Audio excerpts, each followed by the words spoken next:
Welcome. Just a bit of a technical glitch to get us running on the Social Today show today. My name is Jonathan Pollinger of Intranet Future, and thank you very much for joining us today. If you are new to the show, a big welcome to you. Coming up over the next 15 minutes is a social media news roundup of what's been happening in the world of social media, particularly focusing on social networks and developments, new features with social networks that you as a business person, PR person, or marketing person can take advantage of. So there'll be an accompanying blog post to this Facebook Live video. Available on intranetfuture.com/blog later today. So if you want more stuff on these social media developments and my take of them, do check out my blog. There'll also be a newsletter with a bit of a news roundup, but also some tips and some other good stuff in there. So do sign up to my weekly newsletter, which you can do at the bottom of intranetfuture.com.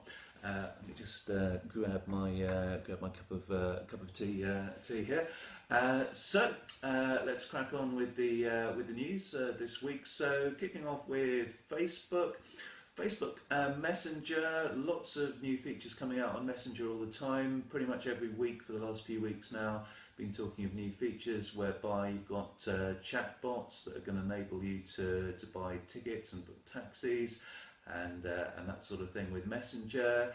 There's talk about being able to send money via Messenger. That's likely to come in. In fact, that was one of my social media predictions for 2016.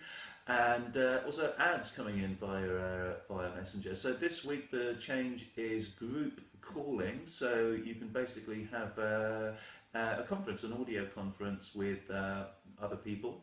It's not a video conference though. It's not a group video call yet, but I would imagine that's going to come. So if you do need to do a group video call, then I think you're looking at Skype is probably your best bet there. Possibly Google Plus. But for a group audio call, you can basically just be having a sort of chat message on Messenger, and you can then convert that into a group audio call. Good morning, Sarah. Not getting too many notifications this morning, maybe because nobody's got cracking with your day yet. But great to have you on the show, Sarah. Also Messenger, also Facebook, big new change, instant articles. Now, you might have seen instant articles on the right-hand side. I can't demo this because it does seem to be an Apple only feature, and I'm using my iPad to film this. So on the right-hand side, though, you're getting instant articles from the BBC. From the Daily Mail, that sort of thing. Just going to check who else is there. Elliot, good morning. Good morning, Richard. Great to have you guys, regulars on the show. I've got the iPad further away this morning, so it's I can't quite see who's joining at this sort of distance. But just trying out different camera angles. So instant articles on Facebook. Basically being given the ability for everybody to publish their own content over on Facebook now, not just selected to those people that you can see at the moment, such as BBC, Independent, BuzzFeed, and that sort of thing. So your blog post could literally appear on this instant article section on Facebook and get masses of visibility there. So this is quite a big development. Because, do you want to give up that sort of control? Do you want to drive traffic over to have people reading your stuff on Facebook rather than your website? So there's an issue there. I guess it comes down to what you're actually trying to do over on your website. There will be the ability to advertise on your articles to earn revenue that way, and also to capture email addresses of readers. So that's obviously a good thing, but it is a very interesting development, and it's kind of, like I've said before, almost things going full circle, where Facebook's now mimicking the broadcast media industry, which it kind of was kind of an alternative to back in the day when it launched with two-way communication, all about engagement, and now we've got more of a broadcast concept going on with Facebook embracing articles through instant articles. Just going to let's do a nice sort of zoom in here. So here we go. Should have gone yeah, exactly. Should have gone Specsavers. At this distance, almost better if I take my glasses off, but I might need them in a second to read my notes. It's quite a bit techy to set up. You do need to put code on your website and that sort of thing. Which Rich Mehta of Rigorous Digital, who looks after internetfuture.com, has just done for me. So I just got to do a few other techie steps, but I'll tell you how I get on when it comes to instant articles. So looking forward to seeing how that works out. Let me just check my notes and see what else is going on. So. Yeah, last week I mentioned about Facebook paying certain people to broadcast on Facebook Live, which I am using right now. Sadly, they don't include me at the moment. But more sort of signs that they are going to be monetizing things a little bit more. So they're asking questions at the moment in a survey to verified users whether they'd be interested in being paid to produce basically their own sort of standard content. So that's quite an interesting development there. So more of a rumour than a fact, that one, in terms of what's going to happen. The survey's fact, but whether they'll bring in monetization for publishing standard content, we will see. Not strictly speaking a social media one, but I just thought I'd mention it. I'm a big fan of listening to podcasts around tech stuff and social media. And particularly in the car, it's useful for sort of the dead time when you're in the car. And so interesting that Google Play have introduced podcasts just in the US and Canada at the moment, but I did check before I came on air.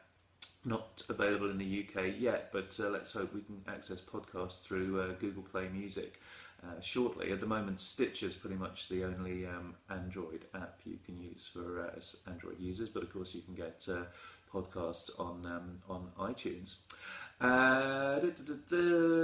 Okay, no other notes at the moment. Twitter. So, question for you guys. I've spotted on Twitter this week that I'm getting some Twitter analytics. So, particularly around impressions, number of impressions on tweets over a certain time period. A little graph there on my timeline, and also just sort of stuck in by. On the right-hand side of timeline on Twitter, this is desktop, and also on the left-hand side by trends. Just wondering if anyone else has seen that at all.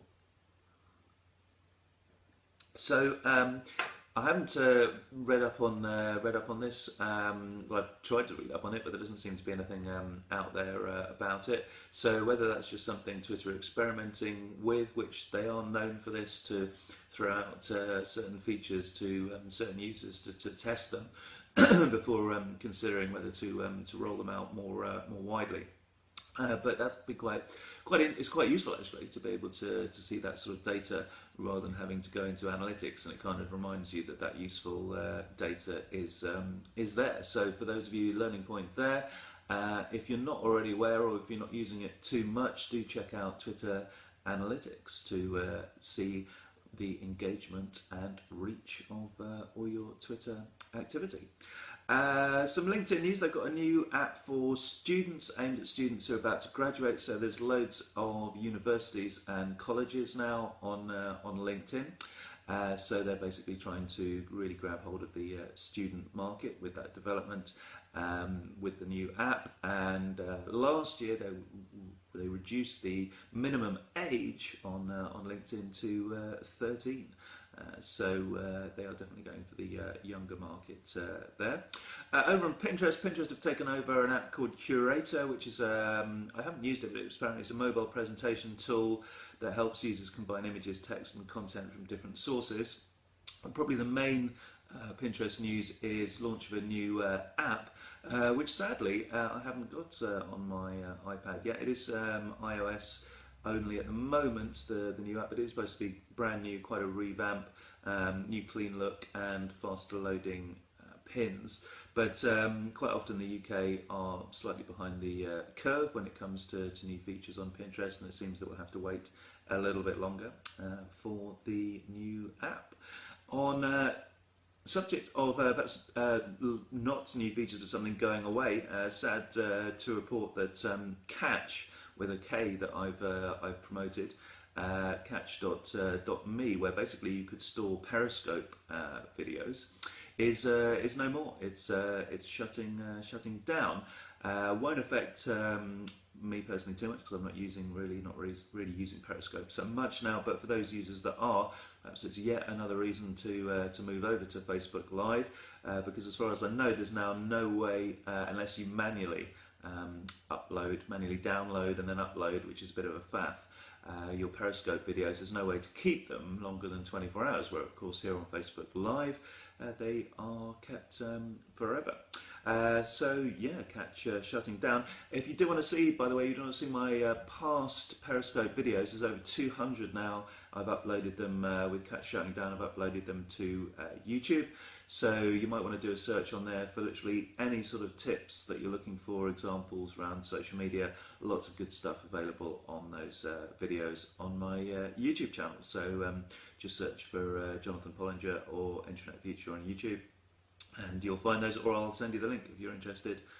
Do let me know and I'll send you the link. LinkedIn, just forgot another LinkedIn tip actually, not tip but information. LinkedIn did some research of the 50 top small to medium size brands, so well worth checking out. Again, the link for this will be in my blog post, as will the link to my videos. And yeah, lots of learning lessons to be had just from basically scanning that list of the 50, will do Richard, 50 top SMB, small medium sized business, they call it SMB, call them SME, brands out there. And one stat for you that was quite interesting learning lesson: 92% of the 50 top small to medium sized brands have employees sharing content within their networks. 92%. So really important if you have employees, or even if you're a one-man band, to get out there and share content around your business using LinkedIn. Also, they are offering, when I put the link of this in the blog post, or if anyone would like to request it in the comments, I'll send it to you directly. They're also offering, if you've not advertised on LinkedIn, you can get $50 worth of sponsored posts on LinkedIn, which is pretty useful to get you going with LinkedIn advertising. Talking of LinkedIn, running our monthly workshop tomorrow. Looking forward to that with Louise Jenner in Cheltenham at Star Bistro at Pepper Crescent near the bus station. We have I think we've got 4 or 5 people booked tomorrow, so we have some spaces, and we are doing both a foundation course for beginners and an insider knowledge course for more advanced users. So even if you consider yourself pretty skilled with LinkedIn, lots of good stuff to show you in our afternoon session, Insider Knowledge. You can rock up to one of those workshops or come along to both. So do let me know if you're interested in those workshops tomorrow. More details in the newsletter out later, and on the blog post. Any tips on Facebook Live too, as I'm going to do? Oh, fantastic! Look forward to seeing your broadcast on that, Richard. I guess environment's important. Get the lighting right. I'm still learning and experimenting myself in terms of the distance, in terms of how far away and how close is ideal. I think my number one tip would be get a microphone to improve the sound quality. If you have got the camera some distance away from you, sound isn't going to be so good. You've got a microphone close to you, then that is definitely going to benefit sound. So that would be my number one tip: invest in a microphone, and then you can just get an extension cable to hook up with that microphone. So yeah, Facebook Live tip for you there. And finally, just closing down some stuff on the screen. Finally, my number of the week, just bang on 9 o'clock. The number of the week is 50,000, which for those of you keeping an eye on the news this week was the number of pounds for the salary for the Queen's social media manager. So Buckingham Palace advertising for a social media manager this week to post on behalf of Her Majesty, who of course celebrated her 90th birthday on Thursday last week. So salary there, £50,000 for anybody interested in that role. And before you ask, I'm neither qualified nor really interested in that role, but I would be happy to train the Queen if she wanted to do some social media herself. But yeah, £50,000 salary on offer there. So that's it for this week. All wrapped up within 15 minutes there or thereabouts. So have a fantastic week, whatever you are up to, and see you again soon on social media. Thanks for watching, and if you have any queries, do post in the comments below or tweet me at intranetfuture.com. Bye for now, and thank you very much for watching.